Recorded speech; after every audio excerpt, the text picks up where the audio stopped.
Oh yeah, dot and bubble time. I was being for real when I said last review that I actually like this episode, and I'm quite excited to talk about it today. This is the only episode this series that gives me any hope that deep down, past all the nonsense, past all the excuses, that Russell, he's still got it in him. It might be hidden away deep down further than the last time I uploaded a video less than 10 minutes, but this is all the proof I need. This is my last strand of hope that one day Doctor Who might give us a fully decent series again. Since it's only been 16 goddamn years since series 4. And before I start going deep on this one, can I just say how hilariously awful the tonal whiplash has been this series? Seriously, we start off with the church on Ruby Road and that one. Episodes that specifically feel targeted towards actual freshly born babies. Then The Devil's Cord, which feels like it's mostly for 8-year-olds. Then Boom, which has a butchered but attempted hot take on religion and capitalism. 69 Yards, which is like a horror story with rubbish political commentary and other things. And now this episode, which is a commentary on rich people, divides in class and standard, and social media satire. If this series was any more all over the place, it would slot right into series 6. But with that being said, we know I try to be as objective as possible to the best of my ability when reviewing stuff, unless stated otherwise. But while I might really like this episode for a good amount of reasons, how does it hold up under scrutiny? Is it actually any good? Does it convey its messages well? Is it ruined by its ending like 69 Yards? Does it fail under its own stupid setup like Boom? Does it build up this whole narrative only to solve it in the stupidest way possible like The Devil's Cord and the giggle? Is it a juvenile, childish mess like this disaster which I still refuse to call by name? Or is it just a shameless ripoff of a much superior story from nearly 20 years ago? Well, there's only one way to find out.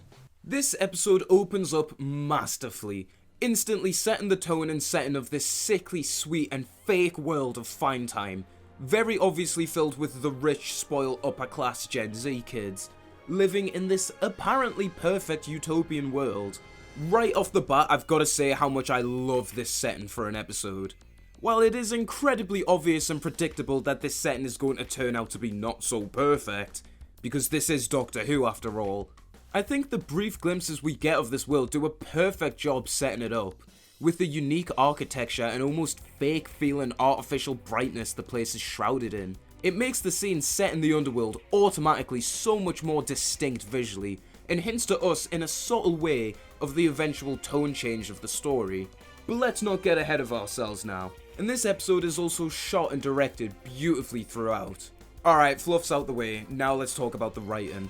I would also just like to say that I think this episode doesn't do the setup amazingly well, because as good as it is, it's very obvious from the bat that this place sucks. Like, I don't know about you, but a world where we are literally just in our own bubble and don't see the real world unless we choose to, which no one ever does, that sounds like a living hell to me. It makes it much more obvious that something is going to go wrong than it already was, unfortunately. But then again, I think this opening scene effectively conveys to us straight away the problems with the world, with Lindy immediately when she wakes up absorbing herself into the world of her bubble, and just instantly receiving compliments and dismissing Gothic Paul, who seems to be the only person who isn't saying stuff that's just vapid. The expression on Lindy's face, you can tell straight away she just thinks of this as boring right away. And I also think the way Lindy reacts to getting compliments right off the bat tells us about this uptight and fake community of people, because just listen to this excellent delivery from Callie Cook. Hi there, Lindy. Such a super day. You look so good, baby. Aw, Keeper, you're so kind. The condescending and belittling tone while receiving a compliment, almost as if they're just an everyday occurrence to receive, not even really appreciating the words being said to her. Yeah, we can already tell this is a society filled with a bunch of spoiled, pampered, ungrateful little rich bitches! Oh, we already cooking. So after the first showcase of this TikTok man Ricky September, more on him later, the Doctor then calls Lindy with this huge text and alarm going off when he enters the bubble, saying unsolicited request. Just keep that in mind for now. And tries to warn her that something's going wrong in finetime and there's creatures out there, before she blocks him and continues to dance in her bubble like normal. Before the slow pan reveal of a creature being in her room. Just keep that in mind for now. So after the titles roll, if you couldn't tell this episode was off to a good start, this is the only episode in the series where the titles are actually in sync. Bruh. We see Lindy go to work, and I like how this scene is used to further establish how the characters in this story aren't the typical characters you'd expect to see in a Dr. Light story. They don't have any sort of aspirations or interesting goals. They're all self-centered, egotistical, and pampered, literally and figuratively living in their own bubble world, and the closest they do to anything besides that is work. Oh, well, at least the work for 2 hours a day. And this to them is considered hard work. Coming from someone who knows someone who looks like me who once worked a 17.5-hour shift in the cinema during the release of Across the Spider-Verse. And his name is John C. I find this satire and commentary on rich people absolutely brilliant and hilarious, with them being more so concerned with the word chapping being funny than real world concerns, like, can I eat food today? Can I pay my bills today? I'm just projecting now. And it also later turns out that this work is literally only just so they can recharge their bubble and not actually work on anything. Damn, I wish I could just work to charge my phone. Maybe I should move to finetime. Although maybe that's not such a good idea. Oh, you're no fun. Me reading almost any comment section on a video over an hour long. So Ruby enters Lindy's bubble with no unsolicited request warning. Just keep that in mind for now. And asks Lindy to look outside the bubble after asking what she's actually doing. Because I'm sure, as we've noticed but Lindy hasn't as she's too wrapped up in her own world, people are starting to go missing because of the man-trap slugs. And I love how this scene slowly builds up the supposed antagonist's grand reveal to our supposed protagonist by having Lindy, very slowly, very angrily, look outside her bubble to see the horror around her. Everyone she works with is gone, which they never usually would be, and the one person left is being eaten alive. And I like how this episode furthers its message of rich people bad because they live in a bubble, even further by the fact that Lindy didn't even notice that no one was talking around her because she was so absorbed in her own bubble that she didn't even think about it until it was hammered into her stupid thick brain. I know I've reiterated this point a lot so far and probably will continue to do so, but this episode portrays its message, for the most part, really well. And after such a confused mess like 69 yards, this is so much more enjoyable on that merit alone. Murray's creepy, unsettling score in this scene, accompanied by the man-slug's low, grim, growling, grumbling noise, also do elevate the tension and horror in the scene really, really well. It's truly such a fantastic moment. So after Lindy goes back to watching TikTok instead of dealing with the threat at hand, very similar to what an actual child did in Boom, except this is more so in favour of a message, and also isn't annoying. The Doctor re-enters the bubble without an unsolicited request message. Just keep that in mind for now. And he tries to get Lindy to leave the room and lower the bubble.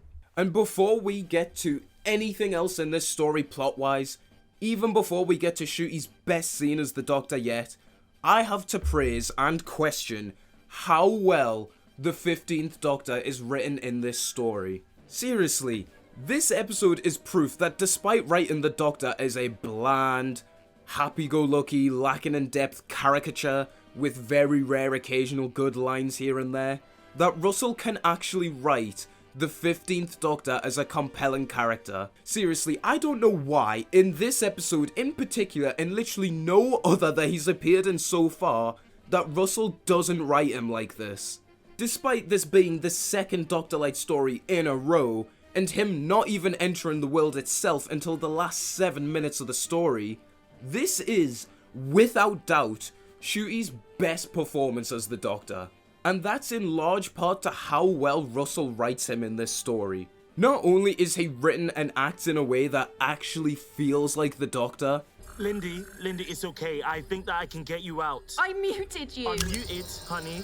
I was so right, Dad. I'm trying to find out what it is, but first things first, I'm here to save you. I don't know how to walk without the arrows. You don't know how to walk. Without the arrows. You don't know how to walk without the arrows. It ignored you. Forward. Why did it do that? What did you do? There's Forward. That's 2 of them now, just letting you go. Let me get in the lift. Forward. Yes, yeah. Lift. Let me just squeeze in. You can't do that. Yeah, well, I just did. If you walk using those arrows, you could stroll right into one of those things and get swallowed alive. The truth. Okay, everyone, head to your conduits. Follow my instructions. Go now. You see? The arrows work. Yeah, okay, that's good. You're amazing, Lindy. I swear to the sky, you are doing really well. Oh, condescending much. Turn it off right now. That is a powerful anti-grav cycle combination device. If it wants you dead, it can kill you itself. Dot off! So you're the rich kids. I should hope so. I thought you were like office drones, but that's why you only work 2 hours a day. So the rest of the time, we party. It's like Love Island, the planet. How did you do that? I'm blocked, babes. I'm out of power. You are kidding me! You only stay live for 5 seconds and there's 100 numbers in total. Yeah, it's okay. You don't. I've studied postcodes, so I kind of know how they work. You're clever as well. No, I know, but come on, babes. We need to get you out of there. Run! No, not forward, go back! Move! Don't follow the arrows! Do not follow the arrows! Just keep them back! Back, Lindy! You are. You're in the same room. You're together. Oh, what the hell? Yes. You lied to me. This. What, Ricky the singer? That's him. Oh, nice one. Hot. Hands off. Yo. Wait a minute. What is it? It can't be. No. Doctor, No. stop it. Tell us. No. Really? But like you've just seen before, he exudes so many of the key traits that make the Doctor as a whole such a compelling character. The authority, the wit, the depth, the justified outrage, the humour, the never-ending curiosity and interest of the unknown, the ego, the amazing displays of compassion and courage, even to someone who dismisses him and treats him like shit from the very start, all radiate the Doctor so amazingly in this story that this is the best showcase of what this Doctor should be, and honestly is my only spark of hope that Russell will actually wake the fuck up and start writing good Doctor Who again. And he's barely even in it! If the 15th Doctor was written and performed like this in every story, then he would honestly be one of my favourites right out of the gate. This and The Giggle are the most interesting portrayals of this character so far, and I really hope that he's written this well again soon. Boom might have been a good showcase of the Doctor as a character. Doctor! For the most part. But really, that was just Ncuti playing the 12th Doctor. This is Ncuti playing the 15th Doctor, and it's fucking brilliant to witness. And just like the guy whose feet are too big for his bed. Back to the episode itself now, and we see Lindy try and fail to leave the room without the bubble. I don't know how to walk. What do you mean? I don't know how to walk without the arrows. You don't know how to walk? Without the arrows. You don't know how to walk without the arrows. 9-year-olds without YouTube shorts for 30 seconds. Jokes aside, I do actually quite like how this episode plays up the rich, spoilt kids of finetime, being almost naive and stupid enough to the point they resemble children. It's good commentary on how a lot of people almost can't function without certain social medias and things on their phone. And you could fully see how the future generations could potentially become so over-reliant and shit like this, where they cannot walk without explicit instructions on how. This might seem like a reach, but as someone who knows someone who works in retail and has done for so long, the general public is extremely stupid. I mean, I personally ditched my Instagram account for basically an entire year, and I was fine. But that's probably because I'm an old man. Hey, go give it a follow. I promise I won't do it again. Maybe. So Lindy goes to the lift and we get a really well done moment where a man slug leaves the lift and the Doctor and Ruby are trying to desperately get her to walk away from it.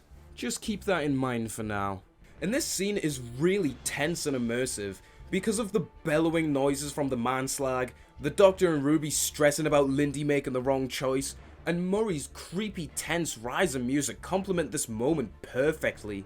But when she eventually does something of her own free will, it just walks right past her. Just keep that in mind for now. And this is great for the ongoing mystery of the story. Why do the man-slags only kill certain people? And what is the connection and order in which they do so? I wonder. I hope it's not contrived. Although, it's pretty strange that they establish that no one else is in Lindy's office because they're all dead, yet the man-slag goes to her office anyway? Like, why? There's no one there.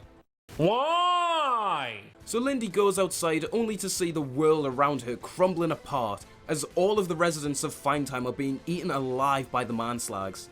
And I like how we even get a good red herring as Lindy shouts at people to watch out and be careful as there's man-slags everywhere, but the people are too much in their own bubble to even notice.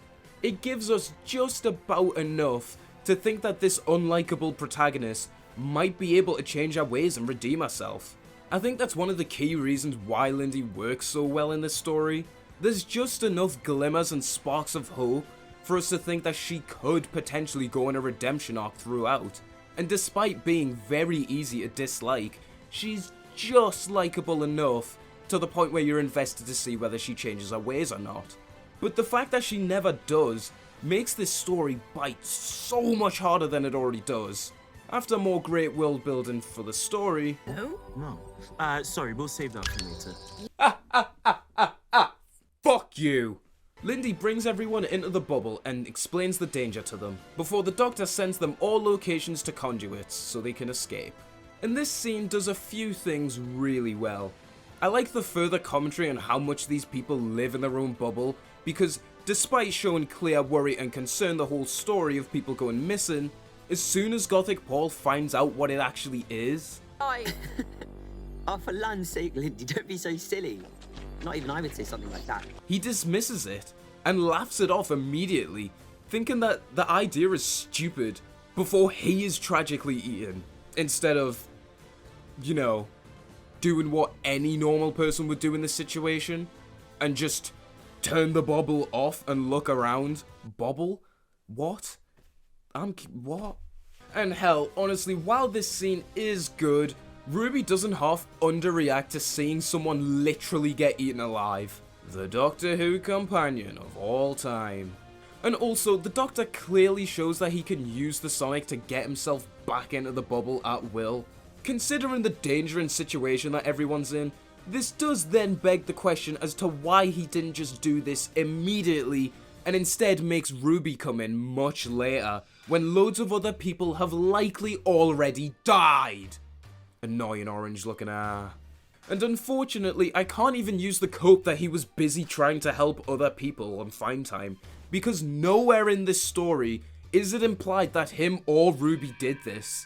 And it would also make the ending scene's impact be a lot weaker, and it wouldn't hit nearly as hard, because as we see how overtly awful these people are, I'm sure the Doctor would have noticed before getting the remaining people there. Despite its few flaws, there is still some good lines in this scene though, that do build up to the eventual reveal in the end. I blocked you. Didn't I block you? I knew it. I did. I thought that you just looked the same, but you're... But just give him a shot, okay? I think he's not as stupid as he looks. What do you mean by that? Also, Lindy barely reacting to her apparent best friend being dead is another great way to show how naive and childish the people of Finetime are. Not even being able to muster up a single tear or think about it for more than 3 seconds before moving on. Oh, my poor friends. These absolute brain rot of characters have been established so well in this story. That sounded like an insult on the writing. It wasn't meant to be, it was meant to be a compliment. The characters are just brain dead. But like, intentionally, for a nice change. So despite being in the very, very far, very, very distant future, with technology and architecture unlike anything on Earth that any of us will be able to imagine in our lifetimes, and I'm pretty sure this is a completely different planet, but I'm not sure, Lindy's dot runs out of battery and she's left to fend for herself. Just keep that in mind for now. Forward. That's ridiculous. It's just so exaggerated. Lindy then finds herself having to try and navigate through a street filled with the slugs, and naturally, she struggles with this so much to the point that she almost gets eaten, until she's saved by the TikTok man himself, Ricky September, from the beginning of the story. And this motherfucker is actually so goated, it's unreal. He's the only person on finetime without any negative or unlikable character traits, which, to me at least, was really surprising and a great subversion, because he's built up in the beginning as if he is just an annoying influencer. But he's actually just a chill, normal dude. He's not as terminally online as a 12th Doctor stan. He just likes to read and goes out of his way to help people, showing an excellent display of compassion at the same time. He almost reminds me of someone who's very thematically relevant to this story. But just keep that in mind for now. I tried to warn people in my videos, but they kept getting deleted. Wait, okay, so what? Hang on, what? Alright, I'm gonna have to slightly jump ahead here, because with it revealed to us later that the dots are sentient and have turned against the twats of finetime, this really makes a few plot holes in the story. So if Ricky was making videos trying to warn people about the slugs, but presumably so the software on the dots is deleting those videos, I know your pain, my son, then why don't they try and stop Ruby from warning Lindy about the manslags as well? You could argue that the Doctor having an unsolicited request above his head was also them trying to stop people from finding out, but that also doesn't make sense, because why don't they do it again? And why only to him and not to Ruby? That doesn't make sense. I have a feeling this is foreshadowing.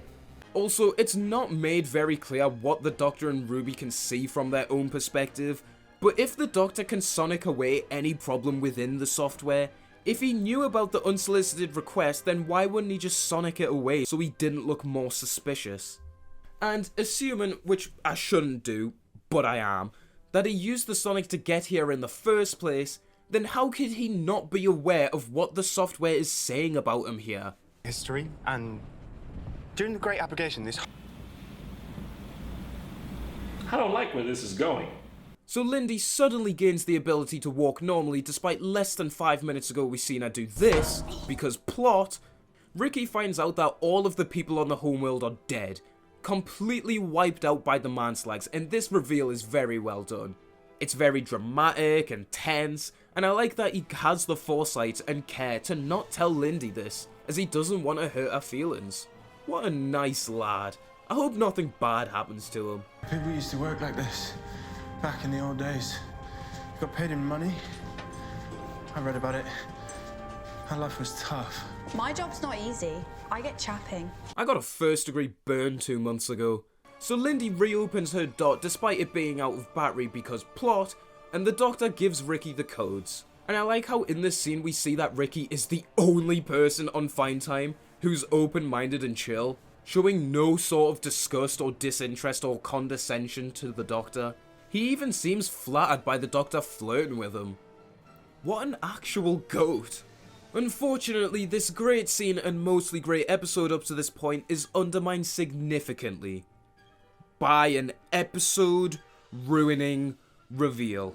Nah, I'm just kidding. It's nowhere near as bad as the 2 in 69 Yards or Boom, as it doesn't completely desecrate the story, it just makes it significantly worse. Oh, it's coming for me! It's coming for me! It's coming for me! It's coming for me! Oh, my soul, it's me! They're coming for me! Okay, hang on. They're going to eat me! So it's revealed to us when the Doctor figures out that the slugs can't be from the outside world, they have to have been grown inside finetime, and that the dots have become sentient, like I said before, and they've turned on all the rich people of finetime and have been killing them in alphabetical order. And this creates so many plot holes and issues in this story that it makes a lot of it really, really stupid. It's a powerful anti-grav cycle combination device. Actually, that should be anti-mavity? Jeez, I hope someone got fired for that blunder. Okay, so the dots became sentient and decided to kill all of the residents of Finetime. That's fine. But why don't they just kill all of the residents themselves, since they're clearly way more efficient than the man-slugs are? There's no explanation on how the dots become sentient, or why Lindy's become sentient at this very contrived and convenient time for the plot. So this then begs the question as to why they decided to grow these slow and inefficient slugs to kill everyone. Also, if they're killing everyone in alphabetical order, then why the fuck was there one in Lindy's apartment at the beginning? That just doesn't even try to add up. You also didn't even need this shot. Why not just pan to someone being killed outside, or in the apartment next to her for the stinger before the titles? Also, why in the dick, in the name of all that's balls, are they killing people in alphabetical order? What is the point in that? Where is the sense? Exactly. I mean, you could argue that they're doing this because they're a software following an algorithm, but if they're smart enough to become sentient and somehow grow these slugs, it's never explained how they grew them, don't worry, and smart enough to delete Ricky's videos warning people about them, then why, in all of the fuckwit logical sense, didn't they know that he changed his name when he got loads of followers? That doesn't make sense! My lookalike's parents got married over a decade ago at this point, with the name change obviously being around the same time, yet the prescriptions his mum gets are still labelled under her old surname. There's no fucking way, no chance in hell that the algorithm wouldn't know what his old name was. And even if it didn't, why does it even listen to Lindy instead of just killing her straight away?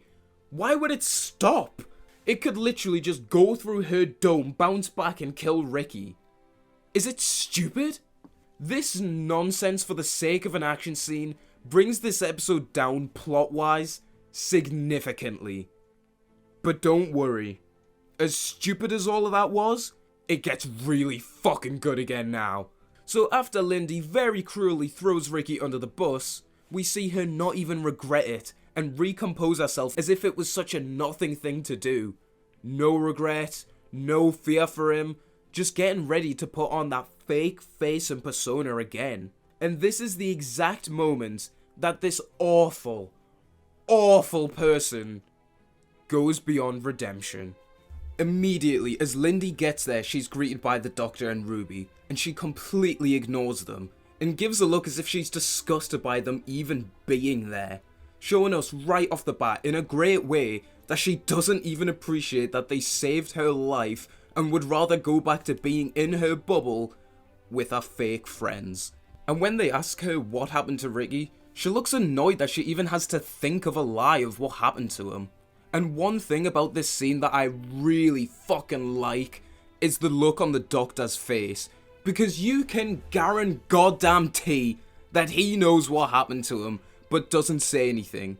It's a great way of showing off the Doctor's intelligence and knowledge of people. I'm still really appreciative that Russell has remembered that the Doctor can read people really well, and isn't socially incompetent after putting up with years of funny alien man / woman who creates loads of funny moments due to their social incompetence. It's hard to remember sometimes that the Doctor is supposed to be smart. So we find out that the remaining residents of Finetime are going to travel to the Wild Woods, and considering that these people have literally just learned to walk, These stupid little people have only just learned how to walk. We can clearly gather that they'll die out there because it's really unsafe. So the Doctor offers to take them with him to a safe place and save them. But shockingly, they say no. And it's at this point that all the subtle hints and great build-up lead to the huge twist reveal. We couldn't travel with you. What? Why not? Because you, sir, are not one of us. Excuse me, the fuck did you just say? Yeah, it turns out that not only are the kids from Finetime rich, pampered, sheltered, rude, spoiled, and morally fucked, they're also racist. And this then leads to the greatest showcase of the 15th Doctor as a character that we've gotten so far. Everything I said about why he was great in this episode before, times it by a quadrillion.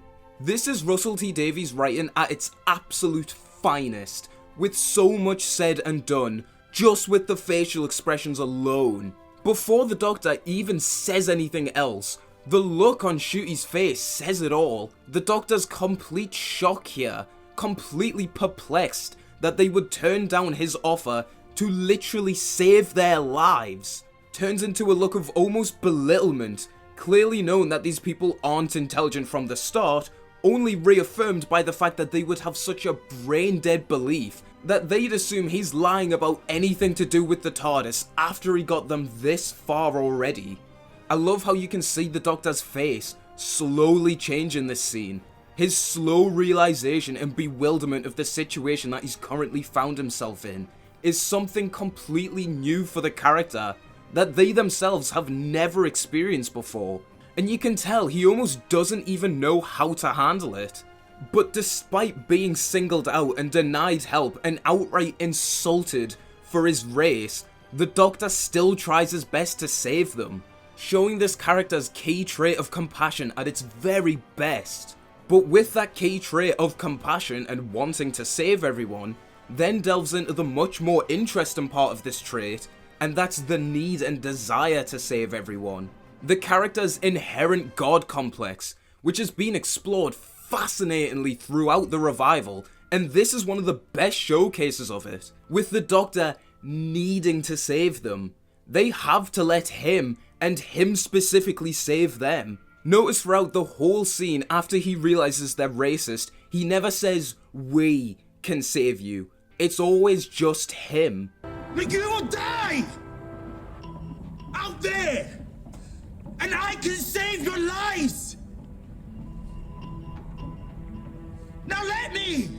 I will do anything if you just allow me to save your lives.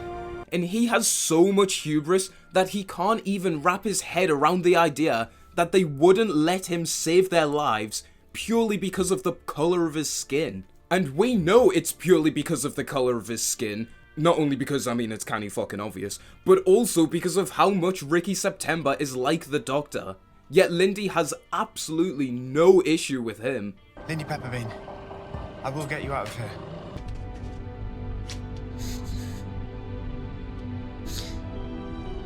Rose is waiting.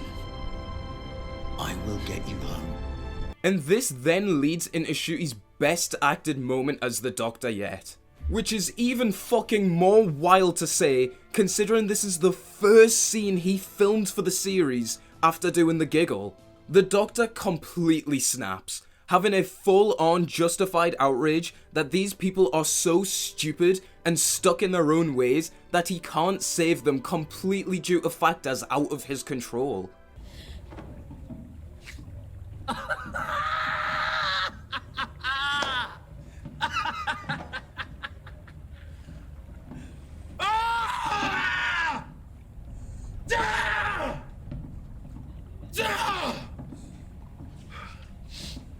Fucking pristine.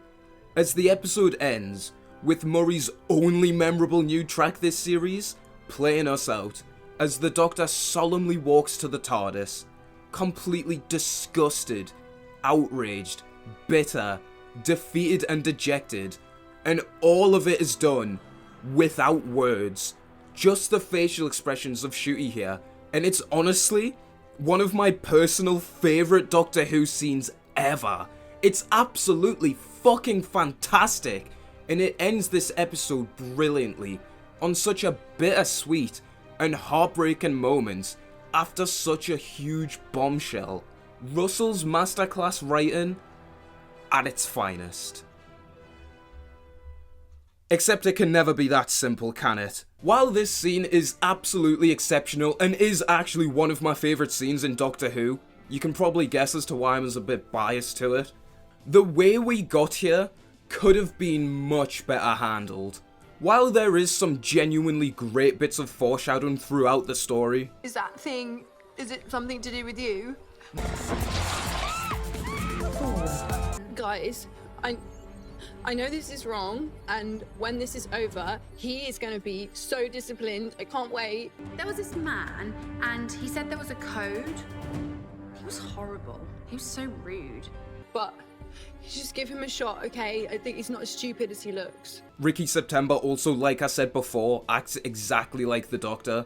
But some of the hints in this story really do not work, unfortunately. And I think the main ones that are bad for this is the one at the beginning when the Doctor first shows up in the bubble. When Lindy does give a disgusted look when he appears, this doesn't work as a hint to racism, because the Doctor enters the bubble babbling on about creatures out there and that they're coming to get you, with huge text above him that says unsolicited request. Ignoring how contrived it is that this text never pops up again, and never pops up for anyone else, it's very understandable that Lindy would block him here. I know this isn't something any of us would want to do, but if we put ourselves in her shoes here, every single adult watching this video has had a scam caller before, or a call off a wrong number, and they just babble on about fucking nonsense which you just ignore. So this hint doesn't really work. And the other hint that doesn't work is this line where Lindy says this. I blocked you. Didn't I block you? I knew it. I did. I thought that you just looked the same, but you're... While it is a racist sentiment to just imply that all black people look alike, trust me, I deal with this bullshit on a near day-to-day basis. This doesn't work because nothing about the Doctor's appearance actually changes. She's talking to the same person. This is the equivalent of saying that Richie Reviews looks like Tom Richardson.